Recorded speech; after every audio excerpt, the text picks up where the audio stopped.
Hello everyone. आज का हमारा टॉपिक है साइंटिफिक टेक्निक्स का लास्ट टॉपिक है हमारा। इसके बाद हमारा चैप्टर कंप्लीट हो जाएगा। तो ये टॉपिक है हमारा लास्ट टेक्निक है इसकी, सिंप्लीफिकेशन एंड स्टैंडर्डाइजेशन। तो इसके बारे में हम पहले बात करेंगे स्टैंडर्डाइजेशन के बारे में। अब स्टैंडर्ड होता क्या है, पहले हम इसके बारे में समझ रहे हैं कि स्टैंडर्ड होता क्या है एक्जैक्टली।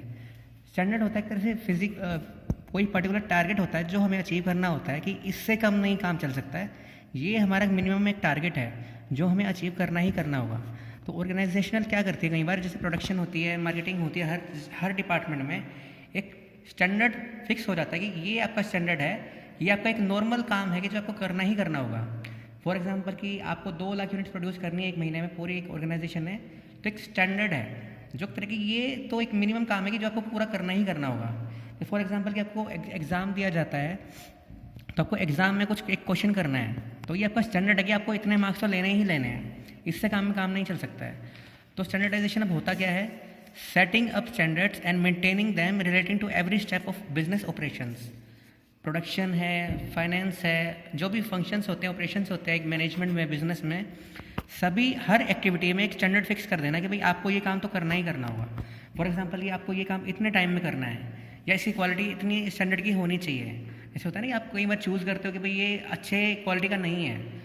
नॉर्मली हम क्वालिटी को भी स्टैंडर्ड में काउंट कर लेते हैं, भाई ये अच्छी क्वालिटी का नहीं है, हमारे स्टैंडर्ड का नहीं है, ये थोड़ा लो स्टैंडर्ड का है, लो क्वालिटी का है। लेकिन एक्चुअली में स्टैंडर्ड का मतलब होता है कि ये एक तरह से फिक्सेशन कर देना कि उसकी वैरायटी क्या है, क्वालिटी क्या है, वेट क्या है, टाइप क्या है, उसकी एक तरह से अलग एक वैरायटी बन जाती है। वैरायटी को भी हम आप स्टैंडर्ड बोल सकते हैं कि भाई ये पर्टिकुलरली एक लिमिट है कि इसको अचीव करना ही करना है। फिर standardization is possible if it is right from selection of tools, equipment and machinery to use. अगर हम सही टूल यूज़ करेंगे तभी हमारा जो स्टैंडर्डाइजेशन है वो पॉसिबल हो सकता है। मान लो जैसे एग्जांपल लेते हैं कि हम टाइम स्टडी करते हैं, जैसे कि अगला पॉइंट यही है कि टाइम स्टडी, हमने टाइम का स्टैंडर्ड फिक्स करना है, स्टैंडर्ड टाइम क्या रहेगा किसी भी काम को करने का। तो वो तभी पॉसिबल है जब हम एक्चुअल में अपनी जो स्टडीज़ हैं वो सही टूल से, इक्विपमेंट से करें। अगर हमारा स्टैंडर्डाइजेशन का तरीका ही गलत है तो हमारा स्टैंडर्डाइजेशन गलत हो जाएगा। स्टैंडर्डाइजेशन का एक पर्पस ये होता है कि हमें पता लगाना चाहिए कि एवरेज वर्कर कौन है, एफिशिएंट वर्कर कौन है और इनएफिशिएंट वर्कर कौन है। तो इसके हमें पता लगाने के लिए हम स्टैंडर्डाइजेशन करते हैं कि हमारा स्टैंडर्ड ये है, इस स्टैंडर्ड से हम नीचे नहीं जाएंगे। फिर standardization does not mean quality standards. मतलब स्टैंडर्डाइजेशन का मतलब सिर्फ क्वालिटी से नहीं होता है, साइज़ का भी एक स्टैंडर्ड होता है कि इस साइज़ से बड़ा नहीं होना चाहिए, छोटा नहीं होना चाहिए। टाइप का भी होता है कि ये टाइप है तो ये ही टाइप किसी टाइप का ही होना चाहिए। वेट में होता है, मेजरेशन में होता है, मेजर मतलब कि इतने वेट का या इतने किलोग्राम का या किसी और मेजरमेंट जो होती है कि इतनी लेंथ होनी चाहिए, इतनी ब्रेथ होनी चाहिए, वो भी सब कुछ मेज़र होना चाहिए कि भाई इतना स्टैंडर्ड है, इससे छोटा नहीं हो सकता है। ये एक स्टैंडर्ड है ऑर्गेनाइजेशन का। वर्क स्टडीज़ जो हमने कल पढ़ी थी, टाइम स्टडीज़, जितनी भी 4 स्टडीज़ थी, ये सभी हेल्प करते हैं स्टैंडर्ड को फिक्स करने में। Use of techniques and work studies are beneficial to set up standards. Standard को फिक्स करने में सारी स्टडीज़ और टेक्निक्स हेल्प करती हैं, जिससे हमें पता चलता है कि ये काम को करने में हमें कितना टाइम लग सकता है, तो उसके अंडर ही हमें काम करना है। जैसे फॉर एग्जांपल कि किसी काम को करने में आधा घंटा लगता है, वो हमें पता है कि स्टैंडर्ड टाइम है। अगर हमें पर्सनल काम करना है अपना, कोई बिजनेस ऑर्गेनाइजेशन में काम नहीं कर रहे हैं, अगर हम उस काम को 20 मिनट में सोल्व कर लेते हैं तो हमें एक मेंटल सेटिस्फेक्शन मिलती है कि हमने ये काम जल्दी कर लिया। हमें कैसे पता चलेगा कि हमने काम में जल्दी किया? अगर हमारे पास कोई पर्टिकुलरली टाइम रखा हो, स्टैंडर्ड टाइम रखा हो कि ये काम इतने में ही करना है, और हम उससे पहले करते हैं, तो हमें पता चलता है कि हम कितने एफिशिएंट हैं। तो एक तरह से एफिशिएंसी चेक भी होता है स्टैंडर्डाइजेशन से, और एक पर्टिकुलरली मतलब कि एक वे आउट मिल जाता है कि आपको ये काम ऐसे करना है और इस तरीके से करना है, इतने टाइम में आप कर सकते हो, पॉसिबल है। फिर नेक्स्ट आता है सिंप्लीफिकेशन। सिंप्लीफिकेशन जैसे नाम से पता चलता है कि काम को सिंप्लीफाई करना। इसका मतलब है कि नॉर्मली एक एलिमिनेट कर देना unnecessary diversity of product size and types को। जैसे फॉर एग्जांपल जैसे मोबाइल फ़ोन्स हैं, एलईडी टीवीज़ हैं, फ्रिज हैं, ऑटोमोबाइल कार्स हैं, या कुछ पेपर प्रोडक्ट्स हैं, तो उनकी जो बहुत सारी वैराइटीज़ होती हैं, जैसे कि LXI है, VXI है, पेट्रोल है, डीजल है, 7 लाख का वेरिएंट है, 8 लाख का वेरिएंट है। मोबाइल फ़ोन्स में भी होता ही है, जैसे अलग अलग वेरिएंट्स आते हैं, अलग अलग कैटेगरीज होती है फ़ोन की। तो वो क्या कर रही है कंपनी, जैसे इसमें एग्जाम्पल भी मैंने लिखा हुआ है, paper manufacturing company in USA reduced varieties from 2000 to 200। जैसे पेपर में भी बहुत सारी क्वालिटीज़ होती हैं, वेराइटीज़ होती हैं, A4 है, A3 है, A2 है, A1 है, A5 है, और भी बहुत सारी वेराइटीज़ होती हैं। एक पेपर की क्वालिटी में भी बहुत सारी वेराइटीज़ होती हैं। तो एक कंपनी है जो पेपर मैन्युफैक्चर करती थी, जिसकी कैटेगरी थी 2000 टाइप के वो पेपर प्रोडक्ट प्रोड्यूस करती थी, जिसने 2000 से लेस करके 200 कर दिए। उसका रीज़न उसका इम्पैक्ट क्या पड़ा बिजनेस पे, उनकी जो स्टॉक था उनको स्टॉक कम से कम रखना पड़ा, उनकी लेबर कम हुई, मशीनरी कम हुई, मतलब कि एक तरह से उनका खर्चा जो था काफ़ी कम आ गया। तो खर्चा कम करने के लिए काम को सिंप्लीफाई करते हैं। जो उनके प्रोडक्ट्स हैं, एक ही प्रोडक्ट्स में डाइवर्सिटी का मतलब होता है कि बहुत सारी वैरायटीज़ होना। जैसे आम में बहुत सारी वैरायटीज़ हैं, चीकू में बहुत सारी वैरायटीज़ हैं, फ्रूट्स में तो होती ही वैरायटीज़ हैं, कपड़ों में बहुत सारी वैरायटीज़ हैं, थोड़ा ये लो क्वालिटी का है, अच्छी क्वालिटी का है, उसके बाद फिर कलर्स आ जाते हैं, साइज़ आ जाता है। तो मेनली एक ही क्वालिटी के अगर हम प्रोडक्ट्स बनाते हैं तो हमारी मशीनरी कम यूज़ होती है, लेबर भी कम यूज़ होती है। तो कॉस्ट को सेव करने के लिए और मैक्सिमम आउटपुट के लिए हम करते हैं सिंप्लीफिकेशन, डाइवर्सिटीज़ को कम करना, वैरायटीज़ को कम कर देना। तो ये थी पहली टेक्निक। स्टैंडर्डाइजेशन मतलब स्टैंडर्ड फिक्स कर देना कि आपको ये काम इतने टाइम में करना है, मतलब पर्टिकुलरली लिमिट होती है कि ये लिमिट आपको एक्सीड मतलब कि अचीव करनी ही करनी है, स्टैंडर्ड होता है ये। और ये पॉसिबल है अगर हम राइट टूल्स यूज़ करेंगे, राइट इक्विपमेंट और मशीनरी यूज़ करेंगे तो उससे हो सकता है। और हमें ज़रूरी है कि सही टाइम पे सही डिसीजन लेना, सही टाइम पे सही स्टडीज़ को भी एनालाइज करके उससे डिसीजन लेना। फिर से लास्ट टेक्निक जो है वो है मेंटल रिवॉल्यूशन। जैसे कि हम इसके बारे में पढ़ भी चुके हैं साइंटिफिक प्रिंसिपल्स में कि there are 2 groups in organization. पहला जो है वर्कर्स ग्रुप, एक होता है मैनेजमेंट ग्रुप। वर्कर्स वो होते हैं जो एम्प्लॉयज़ हैं, मैनेजमेंट जो एम्प्लॉयर्स हैं। दोनों को क्या चाहिए कि दोनों के आपस में एक पॉजिटिव रिलेशनशिप होनी बहुत ज़रूरी है। दोनों को एक दूसरे के ऊपर बर्डन नहीं डालना है, दोनों को एक दूसरे के ऊपर बिल्कुल ही सस्पिशन या कोई ऐसी भावना नहीं रखनी है जिससे कि दोनों एक दूसरे से अलग हो जाएं और दोनों ही एक दूसरे के अगेंस्ट हो जाएं। ऐसा नहीं होना चाहिए। अगर ऐसा है भी तो दोनों को कोशिश करनी चाहिए, दोनों के आपस में चेंज ऑफ एटीट्यूड होना ज़रूरी है जिससे कि दोनों मिलकर काम कर सकें, कोऑपरेशन के साथ में काम कर सकें। जैसे मैंने इसमें लिखा भी, मेंशन भी किया है, change of attitude of both groups towards each other. दोनों का एटीट्यूड एक दूसरे के लिए फेवरेबल होना चाहिए, अनफेवरेबल होना नहीं चाहिए। Cooperation between workers and management, दोनों के बीच में कोऑपरेशन की फीलिंग होनी चाहिए। कोऑपरेशन का मतलब है कि एक पॉजिटिव, एक हेल्दी माइंडसेट होना चाहिए, म्यूचुअल अंडरस्टैंडिंग होनी चाहिए जिससे कि दोनों एक दूसरे को समझ के काम कर सकें। म्यूचुअल कोऑपरेशन होना बहुत ज़रूरी है। अब वर्कर्स को ये नहीं चाहिए कि वो स्ट्राइक पे चले जाएं अपनी छोटी छोटी डिमांड्स के लिए, अनड्यू डिमांड्स के लिए, और मैनेजमेंट को भी ये नहीं करना चाहिए कि उनके ऊपर बहुत ज़्यादा बर्डन डाल दें। मैनेजमेंट को भी उनकी कंप्लेंट सुनिए, सजेशंस लेने हैं, और वर्कर्स को भी मैनेजमेंट के लिए उतना ही उसी कमिटमेंट के साथ में काम करना है। तो ये वैसे हम पढ़ भी चुके हैं, और ये सारी 5 टेक्निक्स थी साइंटिफिक टेक्निक्स की, जिसके बारे में हम दोबारा रिवाइज कर लेते हैं। Simplification and standardization, mental revolution, पहले हम पढ़ चुके हैं वर्क स्टडीज, जिसमें था time study, fatigue study, motion study and method study. उससे पहले हमने पढ़ा था डिफरेंशियल पीस बेस सिस्टम, उससे पहले हमने पढ़ा था फंक्शनल फॉरमैनशिप। तो ये थी सारी scientific techniques of the management.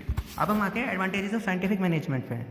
पहला पॉइंट है कि इसका मतलब है कि ये जो साइंटिफिक मैनेजमेंट है उसके बेनिफिट्स क्या हैं, हम क्यों करें साइंटिफिक मैनेजमेंट को, यूज़ ही क्यों करें। तो पहला पॉइंट है improves efficiency of business through simplification and specialization. ये हमारे बिजनेस की एफिशिएंसी को इम्प्रूव करता है अगर हम साइंटिफिक मैनेजमेंट से यूज़ करते हैं। कैसे होता है कि जैसे हम वर्क स्टडीज़ यूज़ करते हैं, हमें पता चल रहा है कि ये काम को करने में इतना टाइम लगता है, तो हम उससे मोटिवेट भी कर रहे हैं वर्कर्स को, तो हमारे बिजनेस की जो एफिशिएंसी है और वर्कर्स की एफिशिएंसी इंप्रूव हो रही है। Helps in reducing cost of production by eliminating all types of vestiges.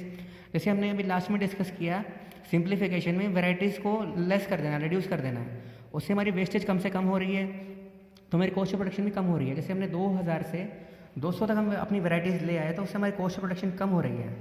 Due to decrease in price, firm is enable to capture a bigger share in the market.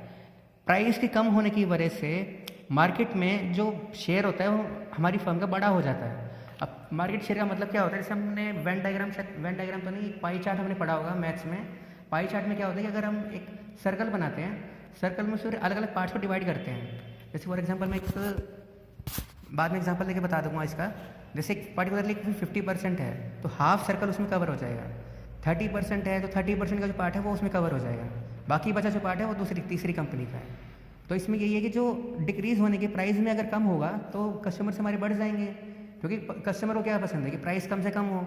अगर हम price कम करेंगे तो हमारे पास ज़्यादा customer आएंगे, कस्टमर ज़्यादा आएंगे तो हमारा जो मार्केट शेयर है वो बड़ा हो जाएगा, हम ज़्यादा कस्टमर्स को कवर कर पाएंगे मार्केट में। फॉर एग्जांपल जैसे हमारा प्राइस था 200 रुपये का, हमारे पास कस्टमर थे 60% मार्केट में से, जो ऑल ओवर मार्केट है उसके 60% कस्टमर हमारे पास थे। हमने प्राइस कर दिया 180 रुपये, तो हमारा जो मार्केट शेयर है 60% से बढ़ के 70% हो गया। फिर अगला है mutual understanding and cooperation brings workers and management together closure.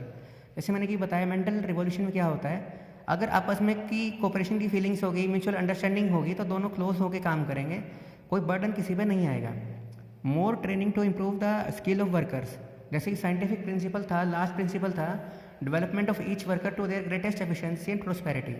वैसे ही कि अगर हम उसको ट्रेनिंग देंगे तो उसकी स्किल और जो उसकी नॉलेज है वो इम्प्रूव होती जाएगी, जिससे कि वो और अच्छे से काम कर सकता है। लास्ट पॉइंट है इसका, enables the workers to earn more with the introduction of differential piece wage system. ये हम बता ही चुके हैं, जैसे डिफरेंशियल पीस वेज सिस्टम में एफिशिएंसी को इम्प्रूव करने के लिए या उनको मोटिवेट करने के लिए एक वर्कर को एक तरह से मोटिवेट करता है कि और अच्छा काम करे, और ज़्यादा काम करे, जो स्टैंडर्ड से अच्छा और ज़्यादा इंप्रूव होकर काम करें। तो ये सारी एडवांटेजेस हैं कि हम साइंटिफिक मैनेजमेंट अगर यूज़ करते हैं अपने बिजनेस में तो हमें क्या फ़ायदा होगा। ये हमारे चैप्टर का बिल्कुल लास्ट टॉपिक है, लास्ट 5 पॉइंट्स हैं। Modern scientific techniques. पहला है कि ऑपरेशन रिसर्च।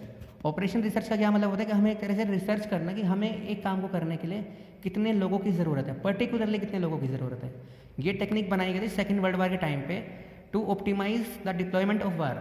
डिप्लॉयमेंट का मतलब होता है जो हमारे सोल्जर्स होते हैं, जो वर्कर्स होते हैं एक तरह से, वो हमें कितने वर्कर्स को एक जगह पे डिप्लॉय करना है, एक जगह पे कितना उसे काम पे लगाना है। तो number of employees to employ, मतलब इसका मतलब एक तरह से जो हमने डिप्लॉयमेंट की है वार के टाइम पे, तो उससे ये स्ट्रेटजी बनाई गई थी, टेक्निक्स बनाई गई थी। नेक्स्ट है लीन मैन्युफैक्चरिंग। अब लीन मैन्युफैक्चरिंग का मतलब, लीन का मतलब होता है पतला। अब लीन मैन्युफैक्चरिंग का क्या मतलब होता है, कम से कम वेस्टेज होना। जो 7 वेस्टेज होती हैं ओवर प्रोडक्शन की, उसको कम से कम कर देना। जैसे वेटिंग टाइम है, ट्रांसपोर्टेशन है, प्रोसेसिंग है, मोशन है, इन्वेंट्री है, स्क्रैप है, एनी मैन्युफैक्चरिंग प्रोसेस है, ये 7 वेस्टेज को हटा देना, जिससे कि हमारी जो वेस्टेज है कम से कम हो सके और हमारी प्रोडक्शन स्मूथ से स्मूथ हो सके। हमारी जो प्रोडक्शन है एक लिमिट के एक्सीड ना हो जाए, जिससे हमारा सामान जो खराब हो जाए। स्क्रैप का मतलब होता है जो खराब होता है, जब आपने ये डेप्रिसिएशन में पढ़ा भी होगा। नेक्स्ट है काइजन। काइजन का मतलब होता है एक इनिशिएटिव लेना, चेंज फॉर बेटर, कुछ नया इम्प्लीमेंट करना। ये काफ़ी फेमस स्ट्रेटजी है, टेक्निक है, जो आगे आपके लाइफ में भी बहुत काम आएगी। इसका मतलब होता है कि आप कुछ नया कर रहे हैं, कुछ अलग, कुछ बिल्कुल ही अलग कर रहे हैं, स्ट्रेंज कर रहे हैं, यूनिक कर रहे हैं। तो इसका मतलब क्या होता है कि आप जो भी कुछ कर रहे हो उससे कि एक्सपेरिमेंटेशन के बेसिस पे कुछ हार्ड टास्क जो होता है उसका रिमूव कर रहे हो, आप कुछ ना कुछ आप इजी कर रहे हो। जैसे पावर सेविंग एलईडी लाइट्स एक तरह से काइजन का ही प्रोडक्ट है। काइजन का एक तरह से मतलब है कि कुछ चेंज करना फॉर बेटरमेंट, कुछ काम ईजी करना। फिर है 6 सिग्मा। इसका मतलब है कि इम्प्रूव करना एफिशिएंसी को बाय रिड्यूसिंग क्वालिटी वेरिएशंस, मतलब कि क्वालिटी वेरिएशंस को कम कर देना। जैसे होता है ना कि A quality, A plus quality, B quality, B plus quality, B minus, C minus, जो उतनी भी क्वालिटीज़ होती हैं, क्वालिटी वेरिएशंस को कम से कम करके इम्प्रूव करना है एफिशिएंसी को। जैसे मान लो कि मेरा एक प्रोडक्ट है, मोबाइल फ़ोन है, मेरी मोबाइल फ़ोन की इंडस्ट्री है, फैक्ट्री है, मैं एक ही मोबाइल फ़ोन बनाता हूँ, लेकिन उसमें क्या है कि एक मोबाइल फ़ोन में कैमरा है, एक मोबाइल फ़ोन में कैमरा है 16 मेगापिक्सल का, 32 का, 48 का, 12 का, 8 का, 4 का, ये सारी अलग अलग क्वालिटी वेरिएशंस हैं। तो मैं क्या करूँगा कि अलग अलग क्वालिटी वेरिएशंस की जगह पे एक ही वे फोकस करूँगा, जिससे कि मेरी एफिशिएंसी इंप्रूव हो सके। फिर है जस्ट इन टाइम मैन्युफैक्चरिंग।